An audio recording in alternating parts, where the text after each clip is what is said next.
Today on CityCast Nashville, the Tennessee legislature is back in session, which means plenty of news is on the way. But where should you get it, and who's telling the truth? To help you navigate the media landscape, we're revisiting an insightful conversation between Grace Views and Holly McCall, editor of the nonprofit, nonpartisan news outlet Tennessee Lookout. In this episode, we're exploring the essentials of media literacy here in Nashville, where to find reliable news, how to identify bias, and tips for distinguishing fact from opinion. With some major social media platforms doing away with third-party fact-checking, now is the perfect time to sharpen those critical thinking skills. It's Tuesday, January 21st. I'm Marie Cecile Anderson, and this is what Nashville's talking about.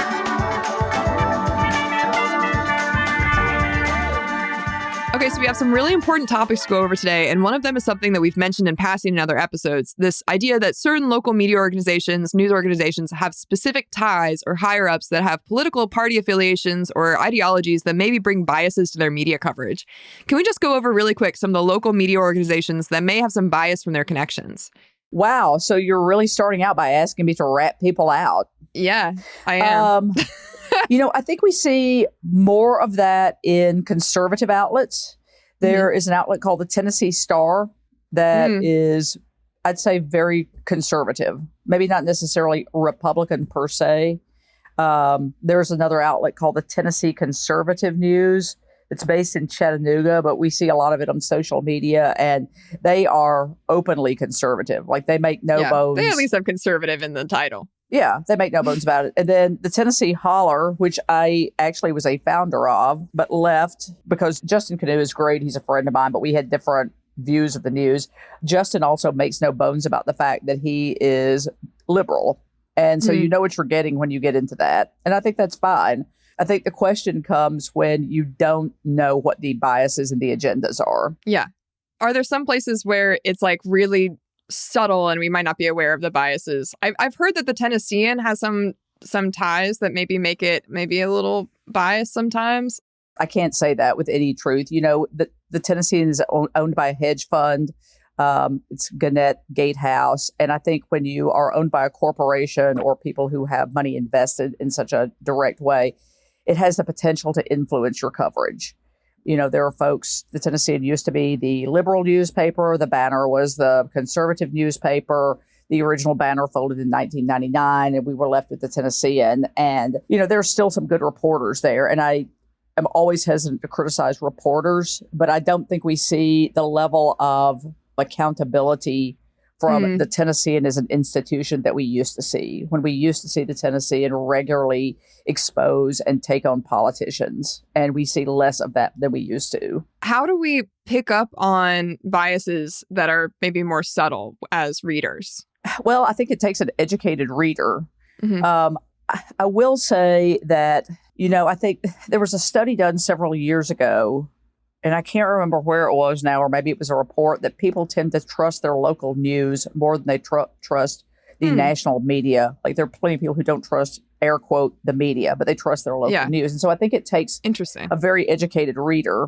Many of the people who listen to the CityCast are pretty tied in and pretty educated and kind of know what they're getting. But again, not everyone has the capacity or the time to really dig in and research the way you or I might. So that is the challenge in trying to educate people. There's more of an education of readers on here's what you should be looking for. And I will say it is very difficult to not have a little bit of bias because reporters are human. And when you cover the same type of stories every single day, and I say this as somebody who, you know, I'm an editor of the Tennessee Lookout. We are a daily news, but it's very difficult, I think, when you are covering the same issues every day and you see patterns of behavior from elected officials or government. It's almost impossible for an individual reporter with any outlet to not form a bias. But the question is, can you write without relaying that bias in your coverage? And if you'll allow me to go ahead just a little bit, and then I will let you talk, Grace, and ask questions. But I think here's the issue we've gotten into, and this is where I take my headphones off and put my tinfoil hat on. But there's been so much misinformation relayed over the last decade or so that now outlets that report the truth, that are reporting a factual story, you know, there are people who will construe that as biased. We cover state government, and state government is run by Republicans. And so we cover Republicans a lot. And there are plenty of conservatives and Republicans who think that we are hugely biased. I think we're just covering the news, and there are just not many Democrats in state leadership. At the local level, yes. But, the new Nashville banner, I think, is about as unbiased as you can get. And I saw somebody on social media referring to them as a bunch of screaming liberals lately. And I'm like, I don't know where you're getting this. But the issue is, I think, sort of the misinformation and disinformation over the last decade has really squirreled the way people think about the media. So what do you mean when you say in your writing you don't show a bias? Are there actually local news organizations that just have no opinion or framing in terms of the way they tell a story, where it's just fact, fact, fact, fact? Does that exist for us? I mean, yes, I think the banner does that. And I would like to think that we do that. Now, we do have a commentary section, and what you get in that's going to be different than you get in our news stories. Sure. I do think that most news stories write just the facts for outlets like us, for the banner, even for the Tennessean. The Nashville scene gets a little bit, they have a little commentary in theirs, I think. But again, I think the issue becomes, how do you get readers to believe that what they are reading is actually the truth? There are so many newer outlets, not even just in Nashville or Tennessee, but just all over, that have sprung up that do have pretty overt biases that you hardly know what to believe these days.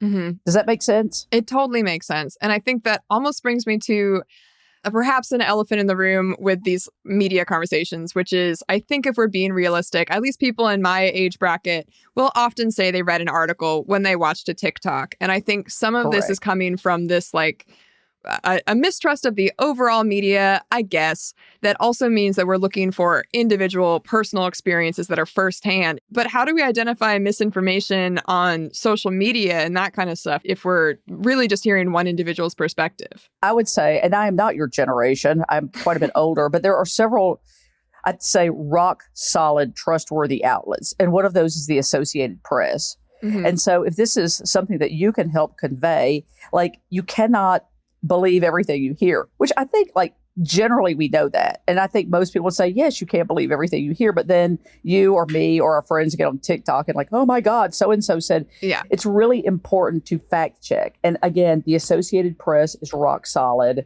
Reuters, Reuters, you know how to spell it. Not everybody does. Reuters is another rock solid news outlet. And if you cannot find something on either of those two outlets, or even in ABC, if you can't find it in ABC or NBC, it's probably worth questioning. And I think that's the biggest message I would convey, is to not accept anything you read blindly. Yeah, I really appreciate that. I want to say, as you say that, my inner lazy voice is saying, I don't wanna. And with that, do we really need to research and cross-check everything we read? Or what are the kinds of things that we should keep our eyes out for? We should say, maybe I should check AP for that. Well, I mean, look, I love Twitter, and I will tell people openly, it's one of my few hobbies. I love Twitter, and it's not what it used to be. But there's a lot of crazy stuff on Twitter. And even not crazy, but things that are slightly wrong. A writer might see a reputable story, and then it turns into a game of telephone where it gets a little skewed, or somebody just sees the headline and doesn't read the full story. It's hard for me to tell you exactly, and I know you wouldn't expect me to, which tweets, but if something sounds, I was going to say, if something sounds improbable, it should be checked. But the thing is, hardly anything sounds improbable these days. And I don't really have any easy solutions here. It's just, most people are just trying to get food on their table, do their job, get their kids to bed, and you want to know what's going on in the world and don't have the capacity. And this is not an insult. It's just life. We don't have the capacity to fact check everything. So I think for your readers, it's important to know which sources you're going to. And again, locally, I like to think we do a great job of covering state government. The Banner is doing a good job of covering local government. There are a couple of reporters at the Tennessean who are quite good, Melissa Brown and Vivian Jones. The scene, I think, is fun. They have good news, but also they put a little bit of a fun spin on it. But I think the more close to local news sources you could get, probably the better off you are knowing that the facts are correct. Got it. So you kind of agree with that sentiment that you were sharing at the beginning of like you maybe trust local media more than larger media sources. Okay. Yeah, even in rural parts of Tennessee, there are people who their main access to news is either a big network like Fox or MSNBC or CNN, or their small town newspaper. Yeah. And they might not believe what they see in the Tennessean even because it's in Nashville and it's liberal. I don't particularly think it's liberal anymore, but that's the old perception. And all media is liberal, which is another misperception. But you do trust what you see in your small town newspaper that still prints and comes out once a week. And that's actually, I think that's the most important thing I think Lookout does. We share our content for free. Yeah. And there are probably 35 or 40 outlets across the state that carry our news stories. So I hope, this is my personal pitch, I hope that we're making a difference by sharing what's going on in the state, what state leaders are doing, and maybe folks will believe it if they read it in their small local newspaper.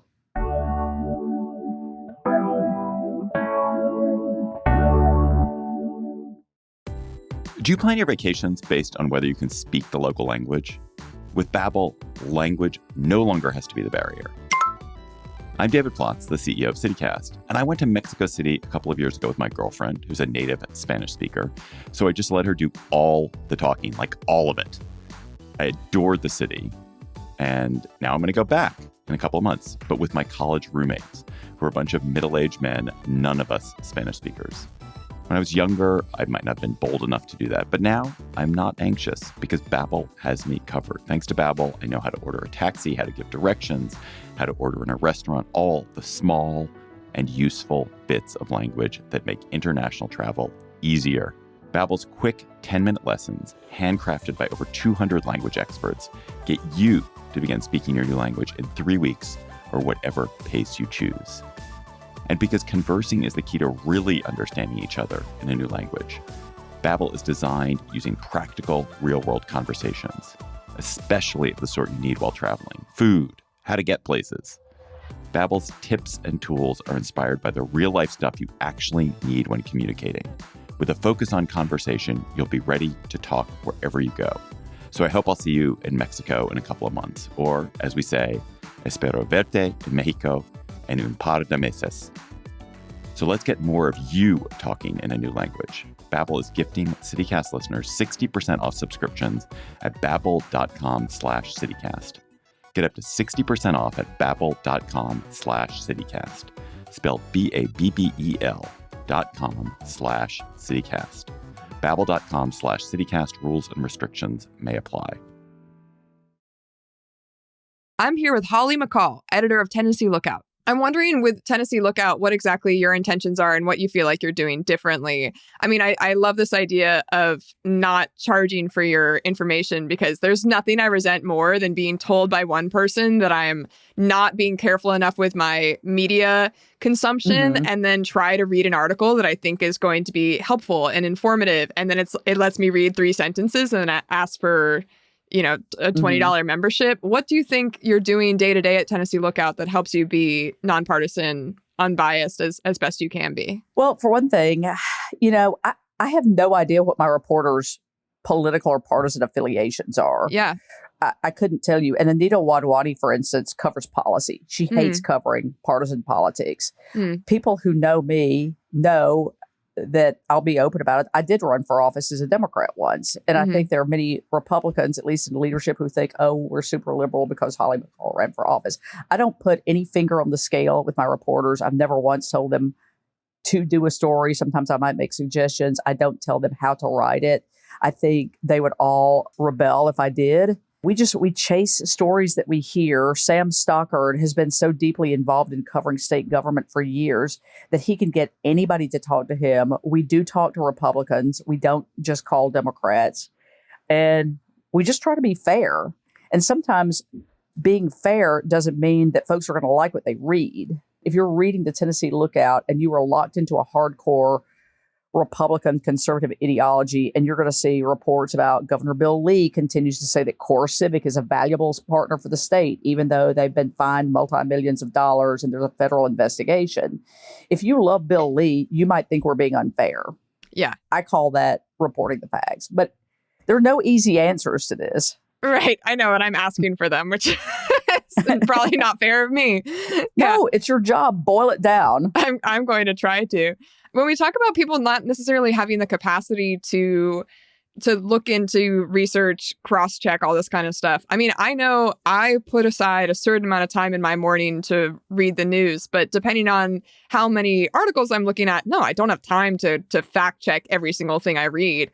So my personal goal for people when they read our news is I want them to be informed. I want them to know here's how your state government is acting, and here's how they're spending money, and here's how they're not spending their money. And oh, by the way, here's who your lawmakers are taking money from. Like Core Civic, for instance, which we've written about a lot, private prison company. They've given a ton of money to lawmakers. So I think it's helpful for readers and voters, because many readers also, there's that level of civic engagement. You should know that, hey, Governor Bill Lee has taken X amount, his campaign has taken X amount of money, $45,000 or whatever from Core Civic. And by the way, there's all this legislation passing that's going to create new prisons, new jails, and it might be helpful. So I think that's my goal, is for people to have the information to make intelligent choices about what they think, who they support. But when you get an outlet that is openly partisan, then I think that is a different animal. Then you were trying to make people think a certain way. You want to convince them that your reporting is the only accurate truth, and it might be supporting a party, or it might tell you that Republicans are all bad, or that Democrats are all bad. I don't think that's responsible. That's my opinion. I also think that when you've got openly partisan organizations, you tend to draw your base. You're not expanding knowledge to other people. Like, I would like everybody to read the Tennessee Lookout. I'm sure the Nashville Banner would say the same thing. I don't care about your partisan affiliation. But, there are outlets that are, like I'll say the Tennessee Conservative News, because they're very open about it. They have campaign workshops. It's not an unbiased news source. And I think they're open about that. And if you go into that knowing what you're getting, then it's fine. You're not going to learn new perspectives. You're only going to see things that you possibly already believe. I think it's good to keep an open mind and learn new perspectives. If you just have the information, you can make your own judgment. You can have your own opinions. You can connect the dots however your brain works, however your perspective works. I want to talk, this is maybe just more relevant to me and the people in media and podcasting, that kind of stuff. I mean, I see that the Daily Wire is in Franklin now, right? And if you are in Nashville, and maybe you are one of the thousands of audio engineers here, you're looking for a job in media, you're looking to get into something like this, and you see Daily Wire is always freaking hiring. Is it possible as a journalist to go into one of these companies and then have unbiased reporting on an individual level? How far down does this come in terms of, like, is there somebody in those kinds of organizations that comes down and says, no, you framed this in too liberal of a way or too conservative of a way, and that's not in line with our branding? Like, how could I on an individual level be part of that? Can I be in an unbiased way? So that's an excellent question. And I don't clearly know the inner operations of the Daily Wire, but I would guess no. I would guess no. I don't blame anybody for getting a job that pays their bills. Like, I'm pretty cool about that. Like, if you came to me, let's just say you did not have this wonderful gig at CityCast, and you came to me as a friend and said, look, man, I got to have a job, and the Daily Wire is hiring. I happen to think the Daily Wire is borderline propaganda, if not complete propaganda, and does harmful things. They have been very supportive of these anti-transgender actions. They whipped up anger at Vanderbilt University Medical Center a couple of years ago over transgender issues. And I think it's been very harmful. However, if you came to me and said, man, I'm really broke and I have to have a job and they're hiring, they're paying me $80,000 a year, I would have to say, God, Grace, I just think that's probably not, I don't think you're going to be happy there. I know you, and I don't think you're going to be happy. And I don't think this is the way that you look at the world. But I would say, a girl's got to eat. And, again, like, not everybody knows what the Daily Wire is. Exactly. Right? Exactly. But I would say even from my editorial process, if one of my writers inserted something, because it's really hard not to, there are times that I've cut things from my writer's stories that seem a little bit snarky or a little bit over the line one way or another. It might be snarky about a Democrat. It might be snarky about a Republican, or it might seem to insert a little bit of opinion into a news story. And I will cut that out. We have an opinion section. Yeah, I love that you mentioned snark, because if I'm trying to make my own opinion, I'll be honest, no matter what news source I'm reading, I do not want to read snark. And it doesn't mean that when I'm having conversations, I don't have a heavy dose of snark personally. But if I'm reading a news source and I read something that perceives as snarky, it's almost like, okay, what's up your butt this morning? I don't know. It's hard for me to tell. Have you been reading my newsletter, Grace? Yeah, I get it. I mean, I am a little snarky, but I think part of the issue there too is it in something that is a person's opinion and commentary, or is it in a news story? But 100%. that's another issue where people don't discern that as well as they used to. Like, I will get emails sometimes about one of my commentary pieces. It'll say, well, this story is biased. I'm like, okay, yes, well, it is. let me explain. This is my opinion, and nobody else's. I'm sure my reporters cringe sometimes when they see what I write, but that is my opinion. And honestly, it is part of my job. And I think it's valuable to present opinions, not just from me. Like, my opinion is probably the least important, but from other people in the community. Thank you so much, Holly. We really appreciate your time. This is really helpful. Thank you, Grace.